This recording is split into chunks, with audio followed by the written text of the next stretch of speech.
재개발에서는 여기가 핵이죠. 한 평당 6억 5,670만. 야, 결국 이거잖아요, 이거. 또 지금 현재 세금 문제가 있습니다. 네, 한 주간의 부동산 이슈를 여러분들에게 쉽게 분석해드리는 주간 장대장 시간의 장대장 TV의 장윤석 대표입니다. 반갑습니다.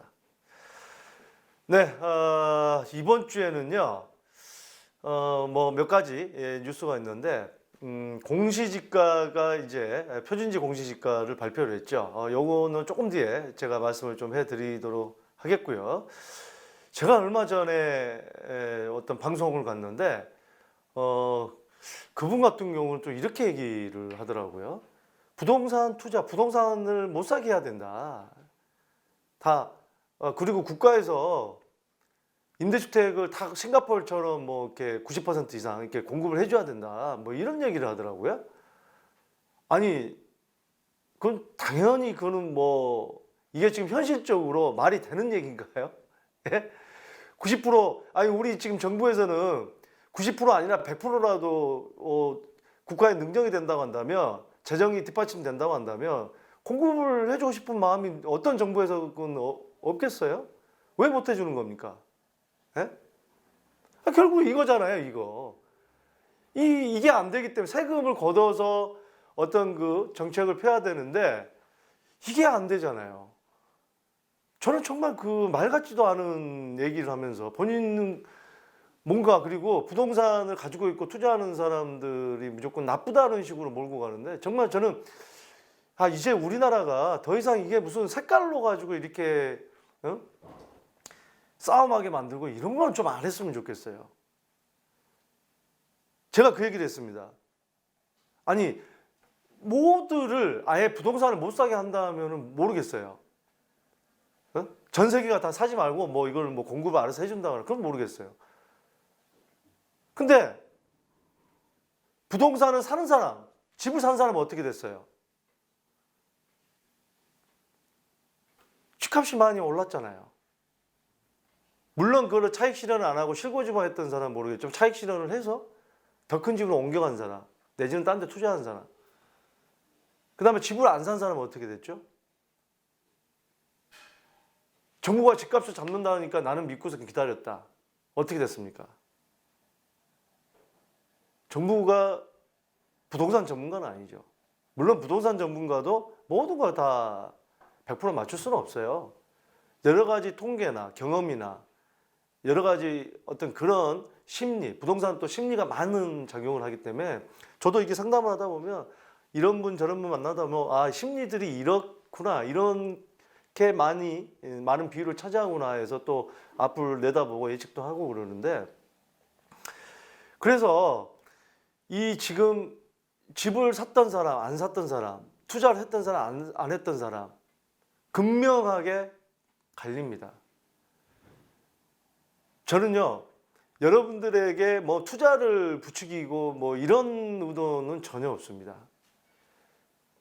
지금 이제 많은 경험을 하다 보니까 제가 아는 한 어떤 의도를 가지고가 아니고 제가 아는 한 도움을 드리고 싶어요, 이제는. 예전에 몰라서 시행착오 겪었던 적도 있었고, 물론 그렇다고 해서 제가 뭐 지금 부동산 17년 차에 입문한 지 되지만 또 방송을 통해서 고민 상담을 하고 그분들을 또 얼굴을 대면하고 상담도 하고 또 통화로도 상담을 많은 경험을 했기 때문에 또 그런 너무 다양하죠.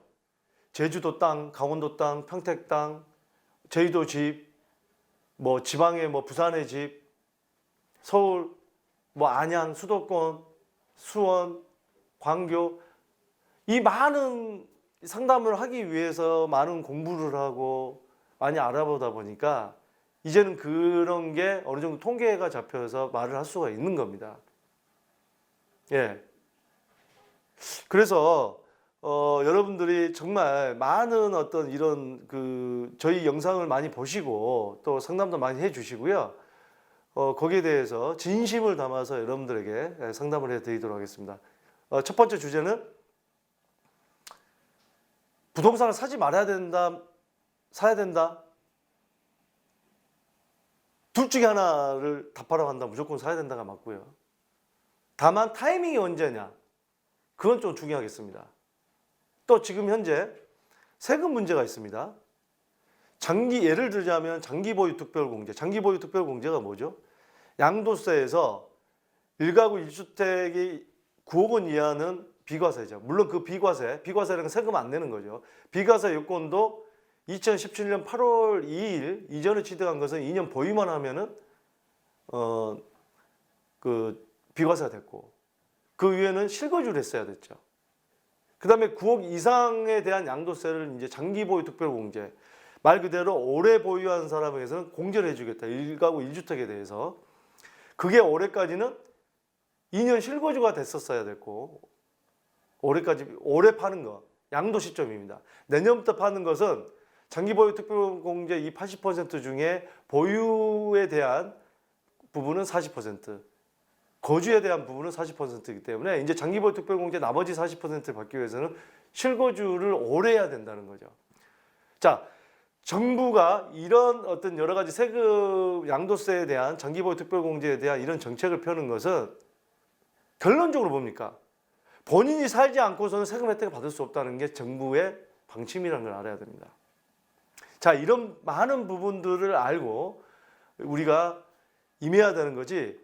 그러니까 부동산은요, 엄청난 사실은 공부를 해야 되는 거예요. 단순하게 대충 뭐 내가 어디 한번 투자했다, 2번, 3번 성공했다, 그래 가지고 본인이 계속 성공한다? 천만의 말씀입니다. 예. 저희는 하루에도 몇 명 상담하고 한 달만 해도, 일주일만 해도 몇 명을 상담하는 겁니까? 그러기 위해서 많은 공부를 하고, 정책 늘 변하잖아요. 예. 그 정책 안에는 금융정책, 대출이 얼만큼 되는지, 그 다음에 양도세에 대한 요일이 바뀌죠. 또 조정 대상 지역 안이냐 밖이냐. 예. 많은 이 요소들을 보고서 어떻게 해야 된다는 결론을 내려야 되는 거지. 어디가 좋을 것 같은데? 어디는 좀 떨어질 것 같은데? 그것만 가지고는 되지 않는 거예요. 아시겠죠? 그래서 우리 주간 장대장을 보시는 여러분들은 이제 앞으로 꾸준히 보시면서 부동산 박사가 되실 겁니다. 자, 두 번째로는요. 어제 발표를 한 것 같습니다. 전국 표준 공시지가가 6.33% 상승했다. 서울은 7.89% 상승했다. 자, 뭐 이런 뉴스가 나오고 있는데, 우리 그 표준지 공시지가가 뭡니까? 예. 표준이라는 거는 우리가 전국에 한 3천만 필지인가? 그 정도의 땅이 있습니다. 그거를 정부에서 하나하나 다 이거를 공시지가를 매길 수가 없어요. 예. 공시지가 매기다가, 예. 날셉니다. 밤매다가 날새는 게 아니라 공시지가 매기다가 날샌다는 거예요. 그렇기 때문에 평균 정도 되는 그 어떤 섹터 안에서 평균 되는 그 땅을 추출해서 그 표본을 갖다가 만들어서 거기를 감정평가를 합니다. 그게 한 50만 필지 정도 된다고 그래요. 그 50만 필지를 매긴 다음에 그 주변을 비슷하게 보는 거예요. 네. 그러니까 어떤 거는 조금 뭐 더 높게 나올 수도 있고 어떤 건 낮게 나올 수도 있습니다. 사실 공시지가라는 게. 그래서 공시지가는 실거래가의 절대적인 기준이 될 수는 없어요. 특히 지방으로 갈수록. 왜요? 지방으로 갈수록 그 편차가 크죠. 거래 빈수가 작고 또 지방 땅일수록 논이고 밭일수록 다르죠. 서울이나 중심권에 올수록 그 표준지 공시지가가 거의 비슷하게 됩니다. 이 공시지가는 왜 중요하죠? 말 그대로 재산세라든지 종합부동산세, 이 보유세를 내는 기준이 되는 거죠. 또 건강보험료. 그래서 정부가 계속 공시지가를 현실화하겠다. 올해 한 65.5%까지 올라갔다는 거예요. 집이 1억이다 그러면 공시지가가 평균 6,550만 원이 된다는 거예요. 그게 뭐죠? 그게 이제 우리가 재산세 2번 나눠서 내는 거의 기준. 또 연말에 내는 종합부동산세 기준. 이게 올라가면 이 재산세, 종합부동산세, 즉 보유세의 부담이 커지는 거죠. 거기에다가 지금 정부가 계속 보유세도 요율을 늘렸잖아요. 더 많이 내게끔. 재산세도 마찬가지죠. 공정시장 가액 비율이라 그래서 이제 이게 90%, 나중에 100%까지 올리면 계속 올라가는 겁니다. 예. 그래서 올해도 세금 작년보다 많이 내겠다라는 게 바로 요지라는 거죠. 자, 이걸 보면은 작년에는 9.42%를 상승률이었다는데 올해는 6.33%다. 지난해보다 3% 떨어졌다. 하지만 절대 세금은 떨어지지 않습니다. 공정시장 가액 비율 올라가죠. 그 다음에 작년에 그 한도, 우리가 한 해에 세금이 갑자기 늘어나는 거, 그게 이제 50%까지 뭐 늘어났다 그러면 나머지를 또 올해 반영이 되기 때문에 올해 또 굉장히 많이 아마 낼 겁니다. 그 한도도 이제 대폭 늘렸고요. 자, 그런 요지가 되겠습니다. 자, 이게 또 공시지가에 우리가 또 부동산 전문 채널이기 때문에 공시지가가 또 어떤 분야에서 또 쓰죠? 여러 가지 감정평가를 하는데 공시지가가 중요하게 작용을 합니다. 재개발 같은 경우 어떻습니까? 우리가 자, 재개발의 어떤 그 지역을 분석하는 그 방법 중에 하나가 자, 이 재개발 지역 안에서는 이게 얼마에 판다 그러면 이게 적정한 가격인지 어떻게 아느냐? P가 프리미엄이라고 그러죠. 우리가 재개발 지역에서는 그 단계별로 프리미엄이 많이 붙기 때문에 이게 과연 비싼지 싼지 몰라요. 그럴 때는 그 근접한 지역에 비슷한 어떤 뭐 빌라면 빌라, 뭐 단독주택 단독주택, 뭐 좀 그 분석하는 게 다르긴 합니다만 거기에 공시지가 대비해서 얼마에 매매가 됐는지 그러면 보통 1.4배다, 1.5배다 이런 게 나옵니다. 서울 같은 경우. 그러면은 현재 내가 이 재개발 지역 사려고 하는 이 매물의 공시지가에다 1.4 조금 더 보수적으로 잡고 그럼 그 매매가가 나오죠. 그 매매가에서 더 비싼 가격 이거는 이제 프리미엄이라고 생각하는 거예요. 이 프리미엄이 적당한지 안 적당한지 이걸 보는 게 바로 방법이죠. 그래서 이 공시지가라는 것은 앞으로 결국에는 정부에서 점점 실거래가 가격에 가깝게 가겠다는 게 정부의 정책입니다만 어쨌든 이런 공시지가도 굉장히 중요한 부분 중에 하나다. 세금을 내는 기준과 여러 가지 가치 평가를 하는 재개발 지역에서 가치 평가를 하는 기준 중에 하나다라는 것을 알아두면 좋을 것 같습니다. 자, 우리나라에서 공시가 가장 비싼 곳이 어디죠? 명동입니다. 명동 어디요? 네이처 리퍼블릭. 네이처 리퍼블릭이 뭡니까? 예. 이거 만드는 화장품 만드는 그 회사 아닙니까? 예. 이것도 네이처 리퍼블릭에서 이거 광고 들어오는 거 아니야 이거? 네이처 리퍼블릭 예?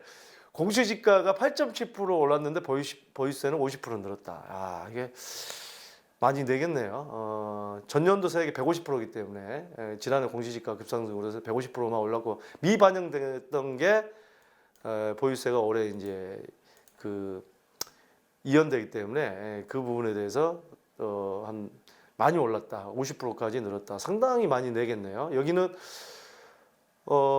그래서 자, 네이처 리퍼블릭의 부속 토지의 공시지가 그러니까 땅의 공시지가가 336억 9천만 원. 제곱미터당 1억 9,900만 원. 계산 한번 해요. 1억 9,900만 원. 한 평당 6억 5,670만 원. 야. 그러면은 실거래가는 기본으로 10억이 넘어가는 거예요. 그죠? 한 평당 10억이 넘어갑니다. 야, 거기 한 평당 10억.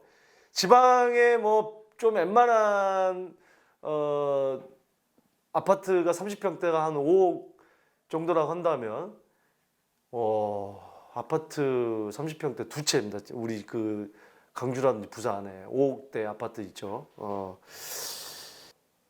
보유세를 지난해 1억 2천만 원 냈다고 하네요. 보유세를. 올해는 1억 8천만 원이 될 것이다. 야, 이거 뭐 진짜 세금 보유세만 1억 8천이면은 오우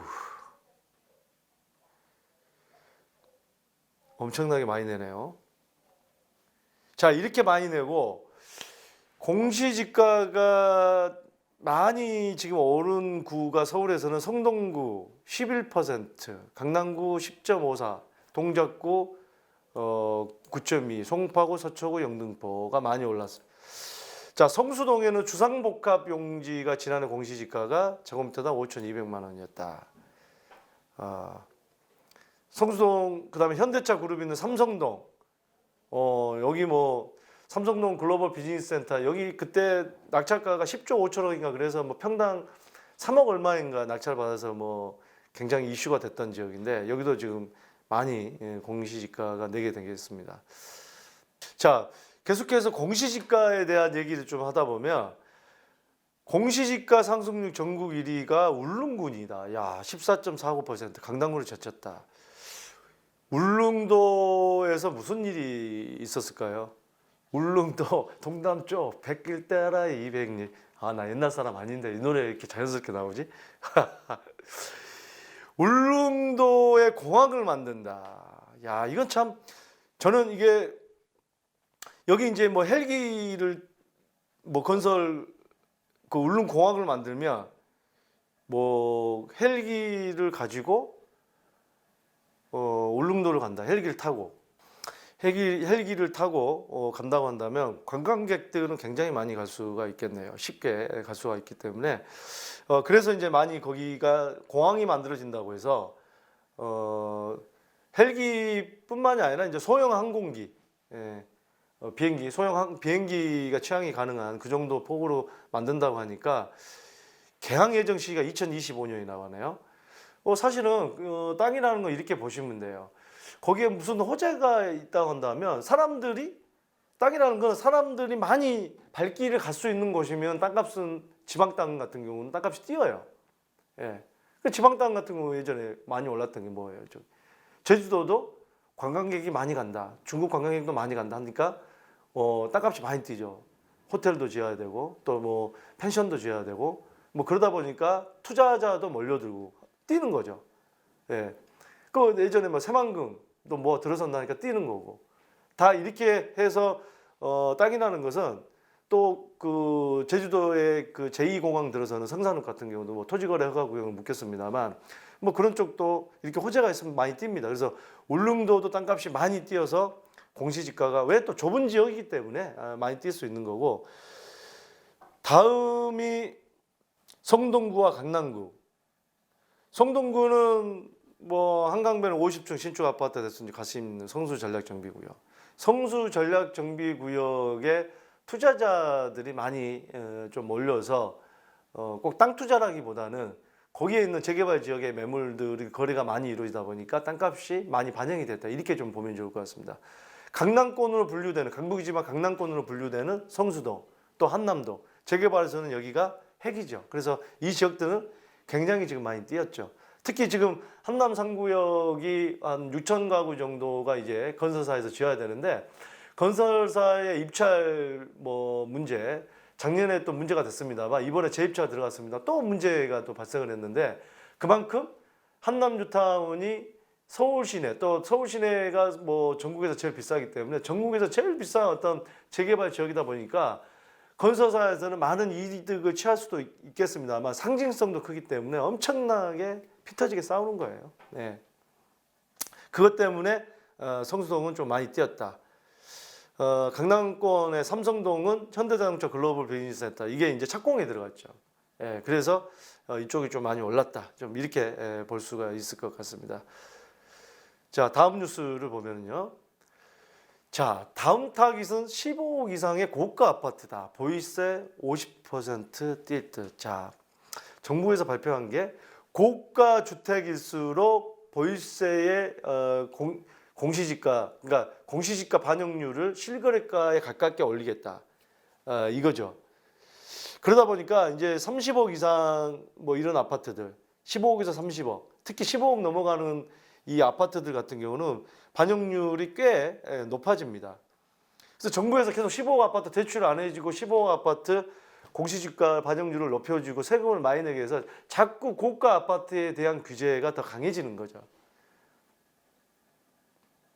이 보면 9억에서 5억 원 미만의 현시화율은 70% 수준, 15억에서 30억 원 미만은 75% 수준, 30억 이상은 80% 수준까지 현시화율이 올라간다는 거죠.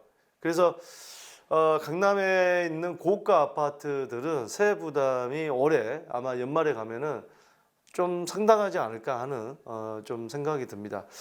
과연 이 세액 부담이 계속해서 이렇게 진행이 될 수 있을지 지금 이제 총선을 앞두고 있는데 한번 좀 두고 봐야 될 듯도 합니다. 자, 다음 뉴스는요. 강남 상구에 이어 강교도 4,500가구도 수도권 임대주택 조기 분양 확산. 강교가 평당 1,400만 원에서 2,600만 원, 5년 전에 1,400만 원이던 게 평균. 지금은 2,600만 원으로 급상승했다. 자, 조기 분양을 하겠다. 이게 무슨 얘기냐면 최근에 판교에서 우리가 이제 공공임대주택은 예를 들어서 10년이다 그러면 10년 후에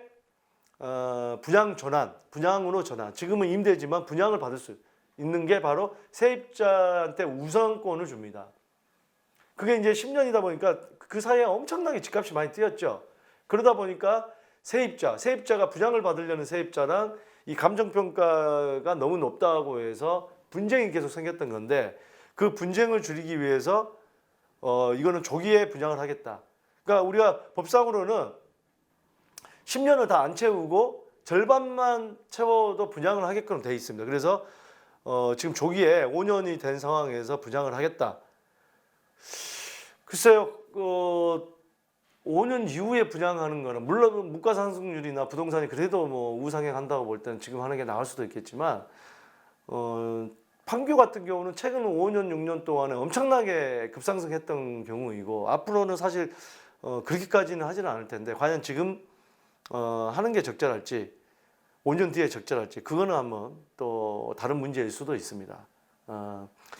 그래서 이 문제를 사실은 정부에서 이 지금 분양 전환되는 아파트가 자꾸 분쟁이 생기기 때문에 아예 뭐 장기 전세라든지 아예 분양 전환 안 하는 쪽으로 가겠다고 이제 앞으로는 공급하는 것은 그렇게 한다고 했기 때문에 사실은 이 아파트 지금 광교 같은 경우도 분양 전환되는 게 좋은 기회일 수도 있습니다. 세입자들한테는 앞으로는 지금 모르겠습니다. 또 정책이 바뀌어서 근데 앞으로는 장기 전세 주택 분양 전환을 안 하는 뭐 30년 뭐 이런 거 위주로 가겠다고 이제 했거든요. 그래서 광교 지금 세입자들도 이번 기회에 좋은 어떤 기회가 될 수도 있을 것 같습니다. 자, 한 주간의 주간 장대장의 이슈를 지금까지 말씀을 드렸고요. 여러분들께서 제 방송을 보시고 궁금한 점, 여기에 대해서 궁금한 점, 그리고 여러분들께서 궁금한 점을 좀 뉴스로 다뤄주라는 이런 내용들을 좀 댓글로 올려주시기 바랍니다. 그리고 우리 회사에서는 너무 부동산의 고수들만 상대로 해서 너무 어려운 얘기들만 이렇게 다루는 거 아니냐, 뭐 이런 얘기들을 많이 하고 그래서 구독자 수가 많지 않은 거 아니냐, 뭐 이런 얘기들을 하는 분들도 있고 하는데 앞으로는 좀 굉장히 초보자들부터 쉽게 알 수 있는 그런 내용들도 같이 보완을 해서 많은 내용들을 부동산에 관한 모든 내용들 그리고 조금 있으면 이제 날이 좀 봄이 오면은 외부 촬영을 나가서 각 지역별로 부동산 테마 기행을 다뤄서 컨텐츠를 올려드릴 겁니다. 자, 여러분들의 많은 관심 부탁드리겠습니다. 감사합니다.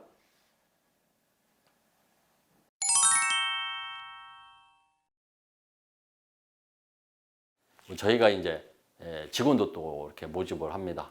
참신한 직원들, 공인중개사 자격증을 갖고 계셔도 되고 없어도 됩니다.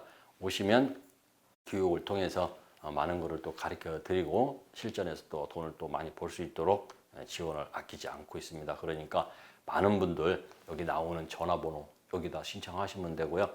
특히나 또 뭐 사람인이나 또 이렇게 또 인연 채용하는 그런 사이트들 있죠. 거기를 통해서도 저희가 모집을 하고 있으니까 관심 있는 분들 많이 와주셨으면 좋겠습니다.